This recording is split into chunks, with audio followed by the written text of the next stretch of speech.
Hi everyone, the purpose of this video is to highlight the reasons why eating out at popular restaurants might be impacting our health and to provide insights on how to make healthier choices. Of course, there are restaurants that focus on nutrient-rich, wholesome meals, but they are hard to find, especially depending on where you live. Generally speaking, popular restaurant meals in big cities are very tasty, but they are higher in fat, sugar, and sodium. They tend to be higher in refined grains such as white flour, and they are lower in fiber. That is why being overweight is on the rise, even for children. Fast food has been appealing since its inception due to its low cost.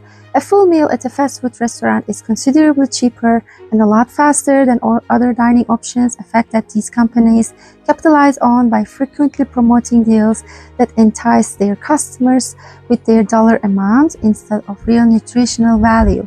Remember, good things take time to build and prepare. What saddens me is that highly nutritious cuisine, such as Mediterranean dishes, has been transformed into fast food industry with high sodium and poorly prepared meats that are often fried, burnt, or excessively salty, all in the name of making meals cheaper and faster. I once ordered barbecue meat at a local restaurant that was burnt, and the staff tried to convince me that that is what barbecue is supposed to be. However, burnt meat is toxic and can cause glycation in our bodies, accelerating aging. While some cultures around the world prioritize nutrition, many popular restaurants and fast food chains in the United States and globally have shifted their focus, especially in crowded tourist areas. These establishments prioritize popular, tasty food, which can be highly inflammatory. They also prioritize cost-cutting and profit-making over offering nutritious food. This trend has been exacerbated by skyrocketing inflation and the increasing cost of running a business. Have you ever asked your restaurant chef what cooking oil they use in your meal, or how they have cooked your meal, air fried, deep fried, or grilled? The answer is most likely to be deep fried. Are your meals prepared from scratch? Even if they say they prepare them from scratch, I would make sure to ask follow-up questions to verify their claims. For example, we once visited an empanada restaurant that claimed to make their empanadas from scratch, but after follow-up questions, we have found that they have used ready-made phyllo dough, which contains partially hydrogenated palm oil, which is quite harmful to our health, especially when consumed regularly. Here's a list of the issues that commonly caused by meals served at popular restaurants, including those with 4 to 5 star ratings on Google. Number 1, impact on kids. Have you ever struggled shopping with your children only to find that they want to buy items high in sugar and packaged in fancy, kid-attracting boxes? It's difficult to avoid harmful ingredients for kids when eating out as well, because they often want the most popular items like fruit juice, commonly made from concentrated fruit juice, which lacks the real fiber which is found in real foods. Foods like fried potatoes, chicken nuggets, and ice cream are often high in unhealthy fats, sugars, and allergens, leading to obesity and other health issues in children and us. Additionally, many kids' meals contain enormous amounts of sugar and insulin-spiking ingredients like white flour and simple carb foods. For example, cereals served at popular hotels also tend to include way more added sugar than is considered healthy, especially for growing bodies.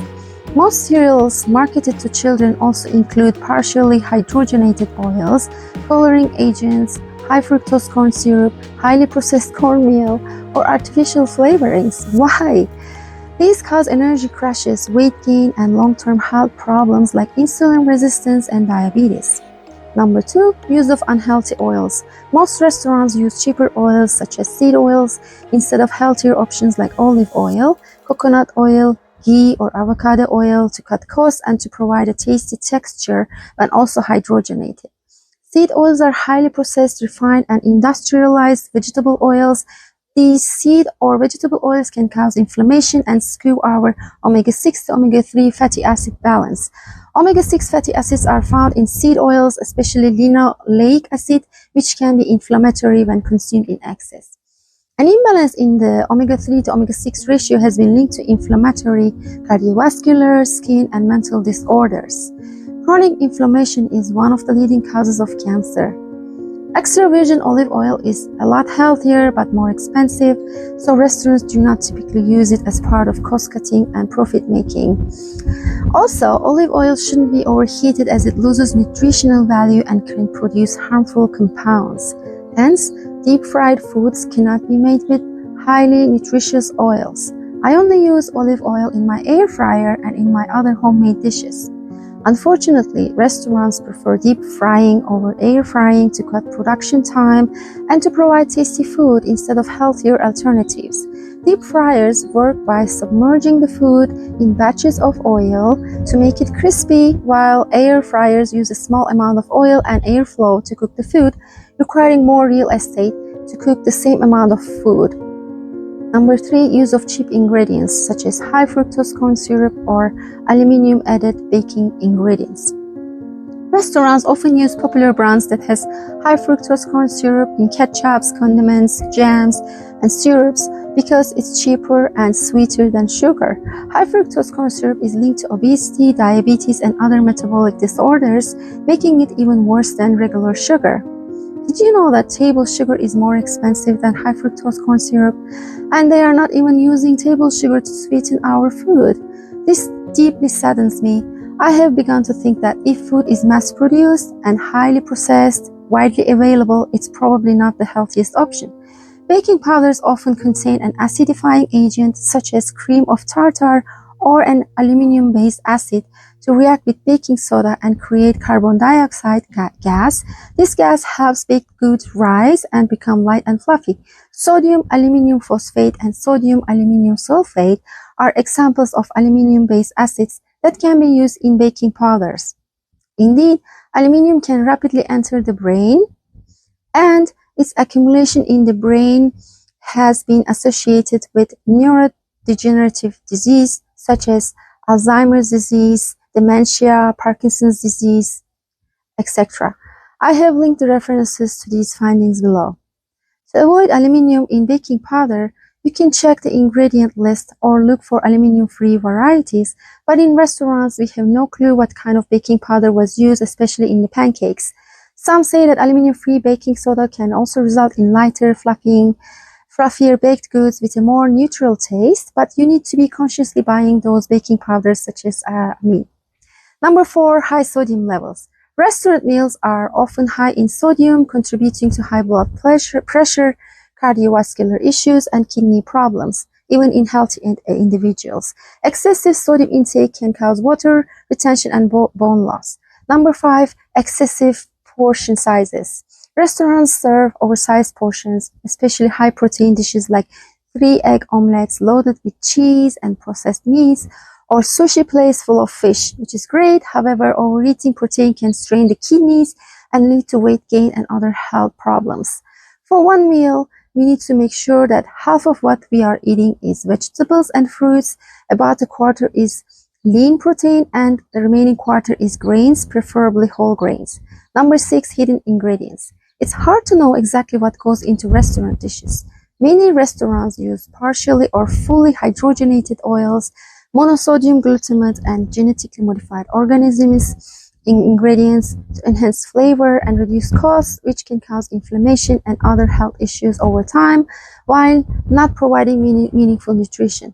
Since I don't want to look like a detective in a restaurant asking too many questions, I only go dine at a restaurant when absolutely necessary, such as when traveling or meeting with friends. We also spend time finding a good restaurant that specializes in nutritional ingredients.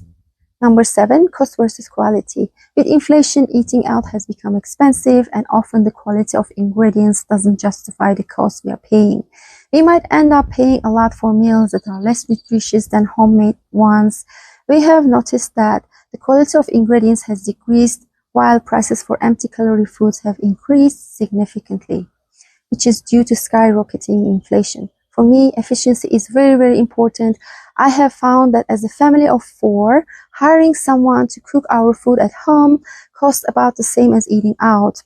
But sometimes eating out gives us the opportunity to enjoy a different ambience, especially if it has a good view. Or when we are traveling, eating out becomes the only option. For such cases, I will soon be sharing tips to choose a good restaurant to eat at. Number 8, waiting time. The time spent waiting for food at restaurants could be used more efficiently at home. To batch cook, preparing a quick, nutritious meal at home can be as fast and healthier, especially when you are not traveling. I think meal planning is a good strategy to make homemade food a priority. Going on a picnic, therefore, is my favorite option over the weekends. Number 9, unbalanced meals. Restaurants meals often have an imbalance of unhealthy fats, sugars, proteins, and carbs with insufficient wholesome ingredients and fiber, leading to poor nutritional intake and large spikes in insulin levels, causing weight gain and fat gain. Not to mention alcoholic beverages that they offer for drinks, as they make quick profit off of beverages. Number 10, allergen exposure. Many restaurant dishes combine allergens such as gluten and proteins found in dairy such as casein, which can cause digestive issues and discomfort, especially when combined together. Leading researchers are seeing nearly 100% correlation between gluten and casein sensitivity in an individual, most likely because the protein molecules in wheat, which is gluten, and dairy, which is casein, have a similar molecular structure. I have linked the reference below. Keeping a food diary and getting tested for food allergies and sensitivities can help manage these issues and your symptoms. Dining out can be convenient and enjoyable, but is often at the cost of our health. Homemade meals offer better control over ingredients, portion sizes, and overall nutrition. When we do eat out, here are some tips to pick healthier restaurants and ingredients. Choose whole and less processed foods. Opt for salads with a variety of wholesome fruits and vegetables, with a choice of healthy protein such as eggs or pasture-raised meat. Select grilled, steamed, or baked meat instead of fried. Avoid fried options and go for grilled or steamed meats to reduce unhealthy fat intake. Please remember, fried options are typically prepared with seed oils and are deep fried, which is full of trans fats. Thank you for sticking with me until the end. I hope you found this video insightful. If you did, please subscribe to my channel for more tips on nutrition and homemade meals. Until next time, stay healthy and I'll see you. Bye.